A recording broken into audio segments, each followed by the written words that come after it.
Vale, pues claro, lo que has dicho es cierto, pero también es cierto que si no se produjera, pues no estaríamos aquí. Con lo cual, es que no queda otra, ¿sabes?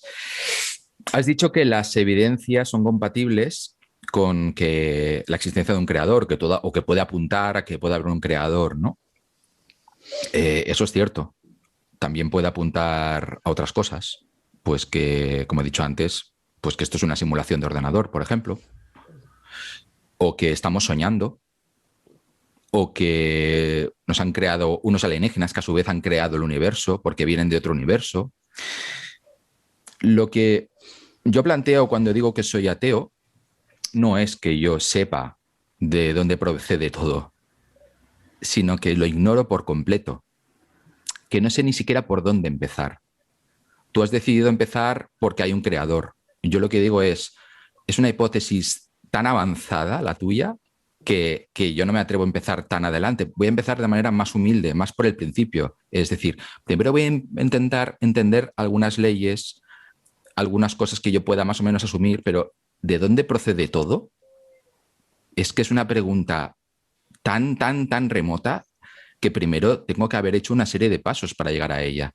Quiero decir, es que ni siquiera me la voy a plantear esa pregunta. Entonces, yo cuando me refiero que soy ateo, lo que estoy diciendo es que no me voy a plantear de dónde viene el universo, porque no es una pérdida de tiempo desde mi punto de vista. Entonces, porque claro, vale, lo ha hecho un creador, bueno, ¿y quién ha creado el creador? ¿Y quién es ese creador? No, se ha creado a sí mismo. ¿Y eso qué significa? Al final me da la sensación de que estamos como dándole vueltas a una serie de planteamientos muy humanos hasta donde llega nuestra mente, que es muy poco, y me da la sensación de que a lo mejor estamos apuntando demasiado alto. Entonces yo creo que desde un punto de vista científico, las miras son mucho más humildes. Es simplemente entender cosas casi del día a día. Evidentemente, algún día la ciencia a lo mejor se podrá enfrentar a cosas más complejas, ¿no? Um, pero de momento, bueno, es que nos queda tanto por conocer, hay tantos océanos de ignorancia por en medio, que yo creo que es demasiado aventurado introducir hipótesis, porque al fin y al cabo son hipótesis que son muy coyunturales. Es decir, son cosas, si te fijas, que tienen que ver con tu cultura, que tienen que ver con lo que tú sabes, lo que te han enseñado, lo que te han dicho otras personas, libros que se han escrito. ¿En serio podemos plantearnos el origen del universo en función de lo que ha escrito alguien en un libro, lo que opina una persona, no sé qué? ¿No deberíamos hablar primero con supuestamente, si existieran todos los seres inteligentes del universo, que a lo mejor se cuentan por miles de millones, incorporar todo su corpus de conocimiento al nuestro, entendernos entre todos y entonces empezar a plantearnos preguntas más elevadas? Es una ciencia ficción lo que estoy diciendo ahora mismo, evidentemente, pero es un poco para evidenciar hasta qué punto estamos aún en una casilla de salida muy al principio del juego de la oca casi, ¿no? Entonces nos quedan todavía muchísimas casillas e irme directamente al final, a la última casilla, yo creo que es demasiado aventurado, como decía.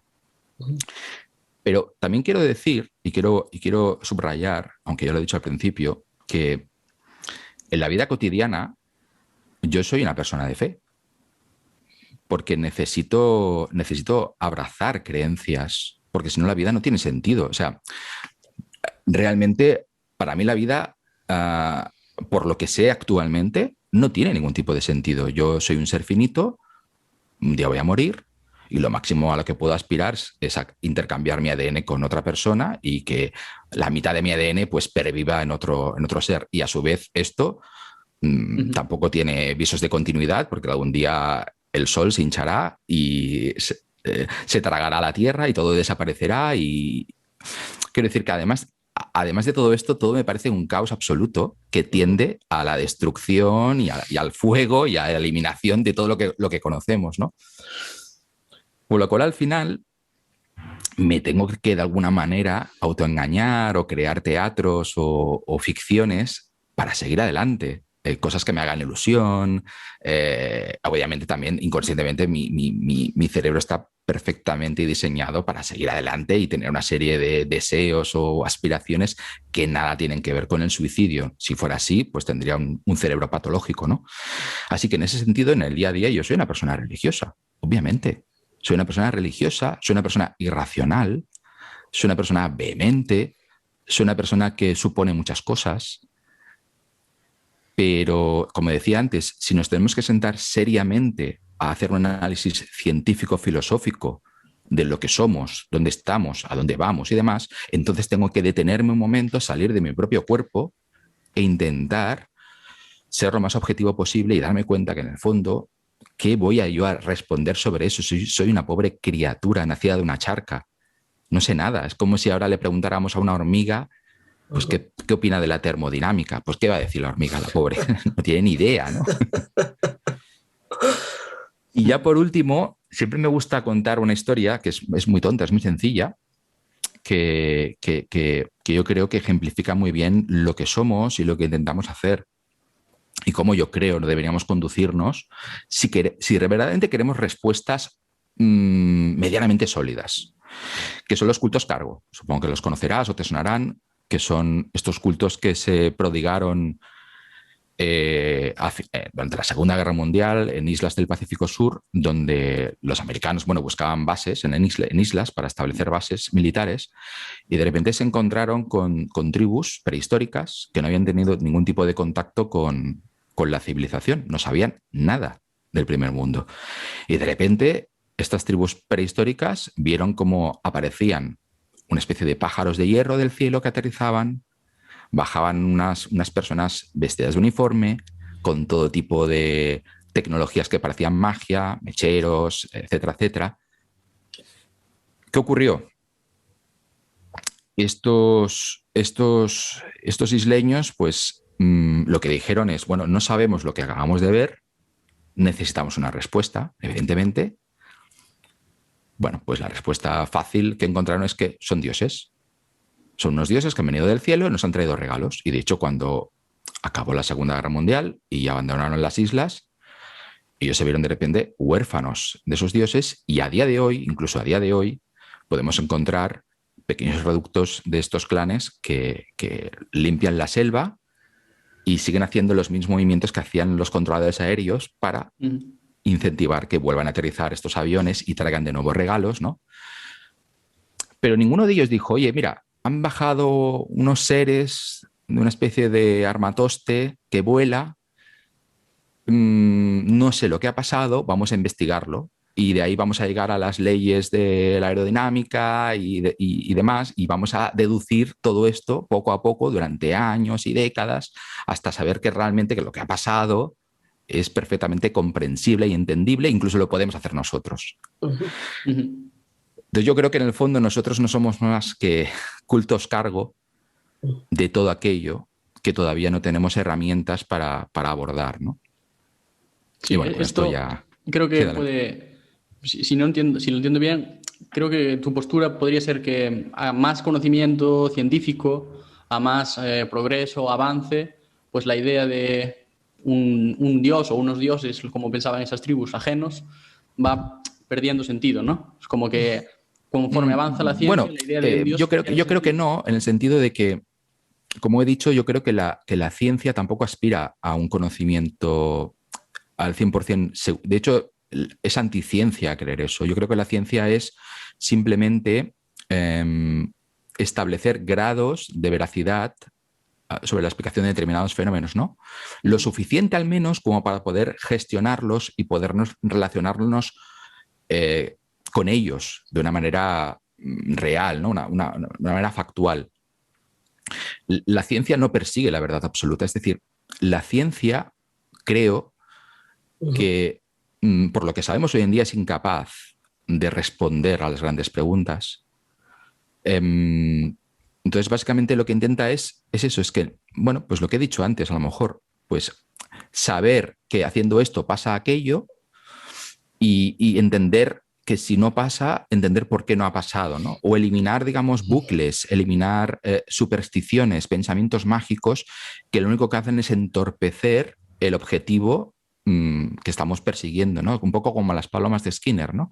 Este experimento famoso en el cual, bueno, pues introducían a unas palomas en una jaula y había un pulsador y la paloma cada vez que le daba el pulsador con el pico, pues aparecía comida. Lo que pasa es que luego introdujeron un elemento de aleatorio en el cual no siempre ocurría eso. A veces ocurría que salía comida y otras veces no salía la comida.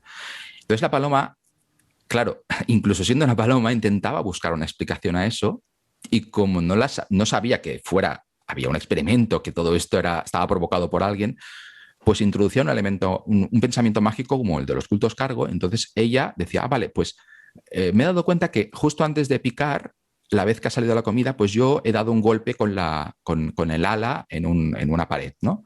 Y entonces ha salido la comida. Con lo cual, a partir de ahora, cada vez que vaya a picar, daré este golpe con el ala para que salga la comida de nuevo. Sí. Incorpora, digamos, a su rutina ese movimiento que no deja de ser un bucle, una especie de superstición, de pensamiento mágico, que realmente nada tiene que ver con el objetivo que está intentando procurarse, ¿no? Entonces yo creo que lo que hace la ciencia es eliminar estos bucles, purificar, digamos, nuestros actos, nuestro conocimiento y ir mejorando los modelos a medida que los vamos falsando, a medida que alguien encuentra explicaciones más elegantes, más precisas sobre los fenómenos que no entendemos. Pero es como Newton, por ejemplo, que entendió una serie de fenómenos y luego pues, se le echó por tierra a nivel microscópico que eso no funcionaba, aunque seguimos utilizando algunos de esos elementos a nivel macroscópico. Pero a lo mejor dentro de 100 años descubrimos pues eso, explicaciones mucho más precisas de cómo funciona lo que nos está rodeando, ¿no? Entonces, la religión siempre va a existir, creo yo, porque siempre habrá una laguna de conocimiento con la que rellenarla. Siempre habrá un momento que diremos, vale, sí, pero ¿y esto qué? Sí, pero ¿y esto qué? E incluso a lo mejor haremos preguntas que no tienen respuesta, como el divertido libro de Douglas Adams, donde se preguntaba, en una novela de ciencia ficción, un cuento de ciencia ficción, donde se construía un ordenador que supuestamente tenía una potencia infinita, podía responder a cualquier pregunta y le preguntaban al ordenador, bueno, ¿cuál es el sentido de la vida, del universo, de todo lo demás, ¿no? Y el ordenador respondió 42. ¿Y por qué respondió hizo una respuesta tan absurda? Porque la pregunta también era absurda. Quiero decir que a veces a lo mejor nos estamos haciendo preguntas que sencillamente no son preguntas, que no tienen sentido. Es como preguntar, ¿qué creó el universo? Bueno, pues si no había tiempo antes del universo, pues no puede haber nada que se creara, ¿no? O a lo mejor, bueno, es que estamos utilizando incluso conceptos y un lenguaje que no abarca con suficiente profundidad la complejidad a lo que nos estamos enfrentando, con lo cual siempre creo yo que alguien podrá hacer una pregunta que por su carácter absurdo o porque abarca demasiado no podrá responderse satisfactoriamente desde el punto de vista científico o analítico y entonces podrás decir, bueno, pues entonces aquí introduzco mi religión o mi creencia que está muy cómoda y de alguna manera pues a nivel psicológico pues me calmo en ese sentido, ¿no? Calmo un poco la incertidumbre. O sea que creo que soy bastante pesimista en el sentido de que la religión se vaya retirando a medida que la ciencia se va ampliando. Creo que siempre va a existir religión.